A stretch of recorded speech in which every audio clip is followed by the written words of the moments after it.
आंखों की दो बूंदों से सातों सागर हारे हैं जब मेहंदी वाले हाथों ने मंगलसूत्र उतारे हैं। जी हाँ, कुछ ऐसा ही मंजर था 14 फरवरी 2019 को जब सीआरपीएफ के 45 जवानों ने अपने प्राणों की आहुति दे दी थी। उस दिन तिरंगा पहनाने से ज़्यादा कफन के लिए इस्तेमाल हो रहा था। आदरणीय अध्यक्ष महोदय, सम्मान्य निर्णायक मंडल एवं उपस्थित साथियों, मैं सीआईएसएफ से उप निरीक्षक पिंटू राम मीणा आज के वाद विवाद के विषय को केंद्रित करते हुए विपक्ष में अपने विचार प्रस्तुत करना चाहूँगा। महोदय, मैं एक सैनिक हूँ और मेरे लिए तो संविधान ही गीता है, बाइबल है, कुरान है तथा भारतीय संविधान के अनुच्छेद 33 के तहत मेरे मौलिक अधिकार इसलिए छीने गए हैं ताकि मैं देश की रक्षा कर सकूँ, देश के आत्मसम्मान और मान मर्यादा को बचा सकूँ। उतना ही नहीं, माननीय सर्वोच्च न्यायालय द्वारा 1964 में रामस्वरूप बनाम भारत संघ मामले में स्पष्ट किया है कि एक सैनिक के लिए राष्ट्रीय सुरक्षा ही सर्वोपरि है।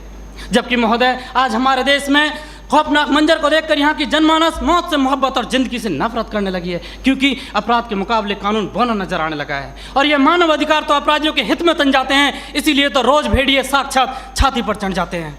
अध्यक्ष महोदय, राष्ट्रीय सुरक्षा के लिए लड़ी गई लड़ाई कोई क्रिकेट का मैच नहीं जो आज हार गए तो कल जीत जाएंगे।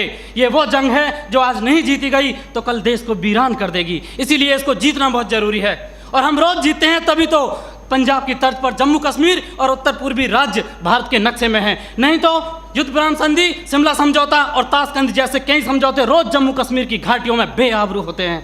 महोदय, राष्ट्रीय सुरक्षा का मतलब ये नहीं कि नक्सली आतंकी हमलों में जवाबी कार्रवाई न करें।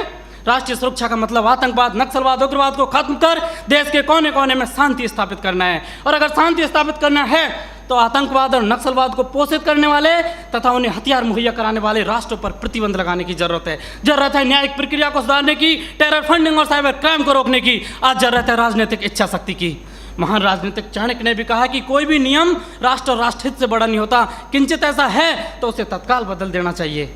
महोदय, आज के दौर में आक्रामक रवैया अपनाने वाले आतंकवाद, नक्सलवाद, उग्रवाद से लोहा लेना किसी युद्ध से कम नहीं और किसी युद्ध को जीतने के लिए पहल करने की आवश्यकता होती है। जबकि युद्ध जैसी अत्यंत निर्णायक पलों में एक जवान अपनी नौकरी की वजह से उतना ही कर पाता है कि सांप मरे या ना मरे, लेकिन लाठी नहीं टूटनी चाहिए, क्योंकि उसको डर सता रहा होता है कि जलील किया जाएगा उसे मानवाधिकारों की भरी सभा के अंदर। उसे डर सता रहा होता है कि ना तो कानून छोड़ेगा और ना इतर का ताड़ बनाने वाली मीडिया की पैनी नजरें छोड़ेंगी, जिसका ज्वलंत उदाहरण पहले कश्मीर में जवानों के सिर कटवाए तब जाके सर्जिकल स्ट्राइक किया। 20 भारतीय सैनिकों ने गोली खाई तब म्यांमार में घुसकर ऑपरेशन ऑल आउट किया था। 45 जवानों ने शहादत दी तब बालाकोट एयर स्ट्राइक की। काश ये एयर स्ट्राइक, सर्जिकल स्ट्राइक और ऑपरेशन ऑल आउट पहले ही हो गए होते तो एक पत्नी का सुहाग, एक बुढ़े माँ बाप की बुढ़ापे की लाठी, एक बहन की राखी और एक बच्चे का भविष्य अंधकार में नहीं होता। महोदय, डॉक्टर भी कैंसर का इलाज करता है तो संक्रमित कोशिका को काट कर फेंक देता है ताकि वो नासूर ना बने। और आज हमारे देश में आतंकवाद, नक्सलवाद और उग्रवाद तो उससे भी गंभीर समस्या बने हुए।